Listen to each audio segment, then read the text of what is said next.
Olá pessoal, bem-vindos de volta a mais uma aula do curso de jQuery da Universidade XTI. Hoje faremos o nosso primeiro exemplo utilizando a biblioteca jQuery, aprendendo como instalar a biblioteca nas suas páginas HTML e as principais diferenças de programação tradicional, utilizando JavaScript, versus o modelo utilizando jQuery.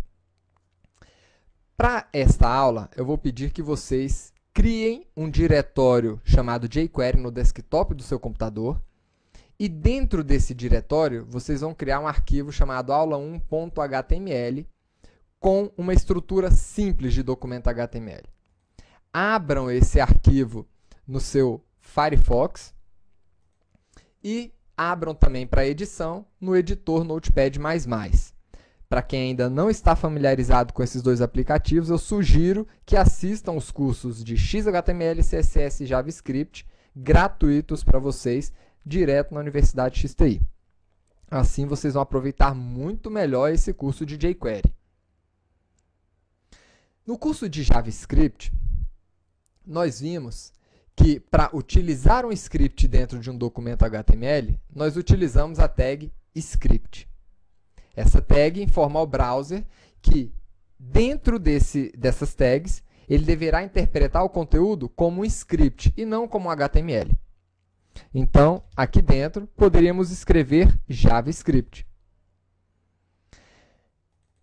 Um atributo importante dessa tag é o atributo type. Ele informa o tipo de script que está sendo rodado ali dentro. No nosso caso, text/JavaScript, porque a jQuery é uma biblioteca que foi construída nessa linguagem. Mas o que é uma biblioteca? A biblioteca ela é nada mais, nada menos que um arquivo JavaScript separado. Ele pode estar em um servidor remoto ou na sua máquina local. E como é que eu informo o endereço desse arquivo dentro do meu documento HTML? Com o atributo src. O atributo src, que significa source, informa a localização desse arquivo ou dessa biblioteca. E onde é que está essa biblioteca? Vamos voltar na página da jQuery. Em jQuery.com, nós temos o botão Download jQuery, que vai baixar para você a última versão da biblioteca, que no nosso caso aqui é a versão 1.5.2. Nós temos duas possibilidades de download dessa mesma versão. Uma versão simplificada, uma versão compactada da biblioteca, que tem apenas 29K de tamanho, ou uma versão onde ela é composta de uma série de comentários, ela está identada para facilitar a visualização de um desenvolvedor, que é a versão de desenvolvimento, que ela é muito maior, 214 KB. Quando você clica no botão Download, ele mostra a biblioteca para vocês. Vejam aqui em cima que o endereço da biblioteca já está prontinho para vocês poderem copiar. Então, vou copiar esse endereço e colar lá no seu atributo src do seu código HTML. Colar. Então, aqui está a instalação da nossa biblioteca. A biblioteca jQuery já está instalada nessa página. Agora, eu estou acessando ela remotamente. E se nós quiséssemos acessar essa biblioteca localmente? Para isso, vocês poderiam simplesmente clicar em arquivo, salvar, e aí vocês vão salvar esse arquivo JavaScript dentro do diretório jQuery que vocês criaram no seu desktop. Pessoal, esse diretório jQuery é o que nós vamos utilizar para colocar todos os exemplos que vão ser construídos durante todo esse curso de jQuery. Aqui dentro eu vou criar um diretório JS para colocar todos os arquivos JS que nós construímos durante o curso, inclusive a nossa jQuery. Uma vez que eu salvei esse arquivo ali dentro, ele apareceu aqui para a gente. Vamos lá. jQuery. E está aqui. Diretório JS, jQuery. Agora, nós podemos chamar esse arquivo com o nosso endereço relativo, JS, porque ele já está dentro do nosso computador. Então, aqui eu estou trabalhando com um arquivo local. Se vocês quiserem trabalhar com outras versões da jQuery, vocês podem entrar aqui em Download, e em Download vocês podem acessar versões anteriores, Past Releases. Aqui temos todas as versões da jQuery. Além disso, a Google disponibiliza várias bibliotecas para você poder acessar remotamente. Uma delas é a jQuery. Mas temos também aqui a Dojo, a MooTools, a jQuery Wiki, que nós vamos ver durante esse curso, a Prototype e várias outras. Quem quiser se aprofundar em como acessar essas bibliotecas remotamente do repositório do Google, entrem lá em code.google.com. Mas o que nós vimos aqui já é o suficiente para trabalhar com a biblioteca. Ela já está instalada. No nosso caso, eu já estou utilizando aqui o nosso arquivo local. Só que, por enquanto, o nosso arquivo continua se comportando da mesma maneira. Ou seja, ele não faz nada. Nós temos um título e nós temos um link.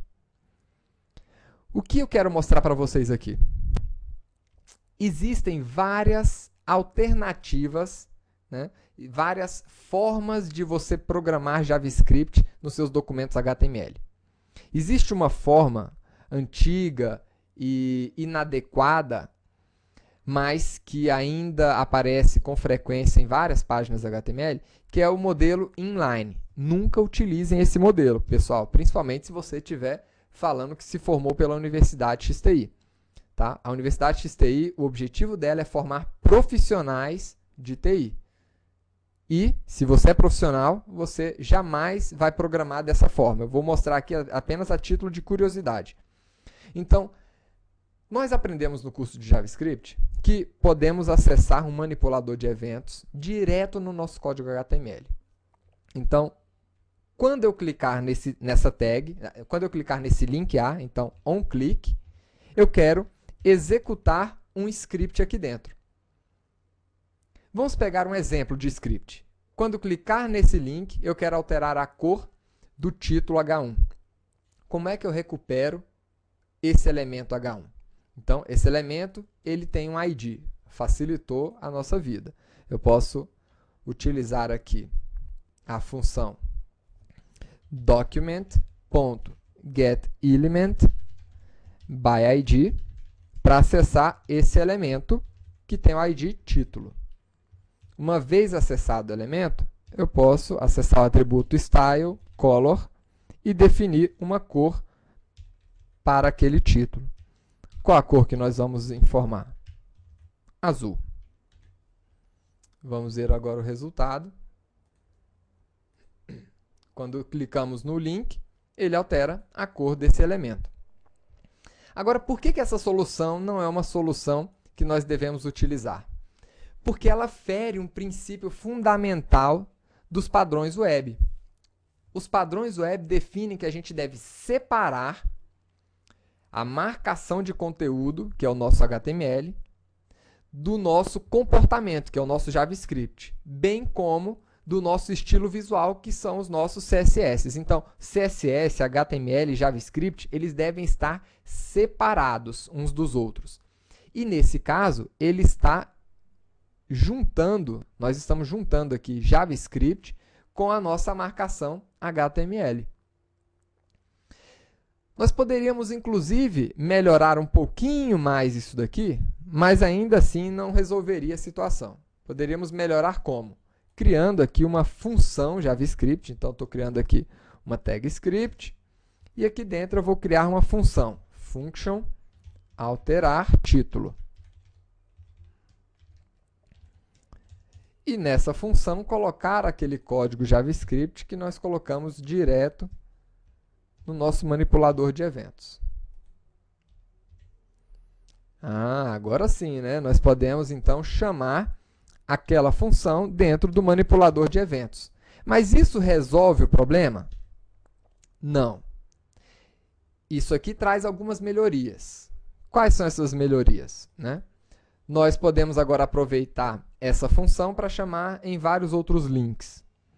Nós poderíamos pegar essa função e colocar em um arquivo externo, mas ainda assim, o código JavaScript está se misturando com o meu código HTML. O funcionamento continua o mesmo, né? Mas eu ainda não resolvi o problema da separação da minha marcação HTML com o meu JavaScript. Como é que eu posso resolver essa situação? Então, aqui no JavaScript, a gente poderia acessar o elemento A, ou seja, o nosso link, como document.getElements by tag name. Para quem fez o curso de JavaScript, isso aqui é muito familiar. Qual é a tag que eu quero acessar? A tag A. E eu quero pegar qual? A primeira tag A que eu encontrar. Então, isso aqui eu estou recuperando esse elemento. Quando eu recuperar esse elemento, eu quero agora acessar o atributo onClick desse elemento. OnClick igual ao nome da função que eu quero acionar. Então, está aí. Isso daqui é o equivalente a isso daqui. Só que nós temos ainda um pequeno problema. Por quê? Isso aqui não vai funcionar. Por que que não vai funcionar? Porque quando nós estamos executando um código HTML, o browser ele vai ler esse código na sequência que está sendo apresentada aqui no arquivo. Ou seja, primeiro ele vai ler o script e só depois de ler o script é que ele vai chegar ali naquela tag A. O problema é que o script já está tentando acessar o elemento A antes mesmo dele existir, porque ele só vai existir quando ele chegar aqui nessa linha 17. Então, uma solução para esse problema poderia ser pegar esse script e colocar ali no final, depois da tag A. Isso aqui resolveria esse problema. Resolveu o problema. Só que nós acabamos de fazer uma alteração que não é recomendada também. Por quê? Em geral, o nosso script ele deve ficar ali na tag head, lá em cima do nosso documento. Para quê? Para facilitar a manutenção desses arquivos HTML. Então, para resolver esse problema, nós podemos utilizar uma outra estratégia. Então, vamos colocar aqui de volta o nosso código. E a estratégia é a seguinte. O nosso documento HTML ele está dentro de uma janela. Tá? Então, essa aba aqui ela representa uma janela. Esse elemento janela é o nosso conhecido elemento window. Então, quando a janela for carregada, ou seja, o window.onload, esse aqui é um evento que vai ser disparado quando a janela for carregada. Ou seja, quando todo o documento tiver sido carregado, ele vai disparar esse evento. Então, quando isso acontecer, eu quero executar esta função, que faz o quê? Simplesmente acessa aquele nosso elemento, aquele nosso link. Então, está aqui. Ele acessa o nosso link e atribui a ele, né, atribui ao manipulador de evento onClick a função alterar título. Agora sim, eu posso colocar todo o nosso script no topo do nosso documento HTML. Vamos ver aqui o resultado. Alterou o título. Agora vamos ver como fazer essa mesma operação utilizando a jQuery. Pessoal, essa aqui é uma solução muito boa para quem está utilizando JavaScript puro. Tá? Agora, vamos ver o que é que a jQuery proporciona. Como é que nós fazemos essa mesma solução utilizando jQuery? Né? Aqui nós resolvemos o problema da marcação. Vejam aqui o seguinte, o nosso código HTML está limpinho, não tem uma chamada, não tem um código JavaScript no nosso código HTML. Tá? Então, fizemos a separação perfeita. Vamos agora para um modelo um pouquinho mais elegante, usando jQuery. Toda vez que eu quero acessar um elemento com jQuery, eu utilizo aqui cifrão e entre parênteses o elemento que eu quero acessar. Então, por exemplo, eu quero acessar aqui o elemento document. Então, quando o documento estiver pronto, quando ele tiver sido carregado, como é que eu acesso essa informação? Document.ready. Ou seja, quando o documento estiver pronto, eu quero executar aqui uma função. Olha, isso daqui é o equivalente a window.onload e executar alguma operação quando isso acontecer. Qual a operação que eu quero executar? Então, eu quero, primeiro, acessar esse elemento de link, a nossa tag A. Na jQuery, nós utilizamos seletores CSS para poder acessar esses elementos. Então, a tag A é acessada dessa maneira. Olha como é mais simples. Para quem conhece HTML e CSS e não conhece JavaScript, entende isso aqui muito mais fácil do que isso daqui, por exemplo. E isso aqui são códigos equivalentes. Fazem a mesma coisa.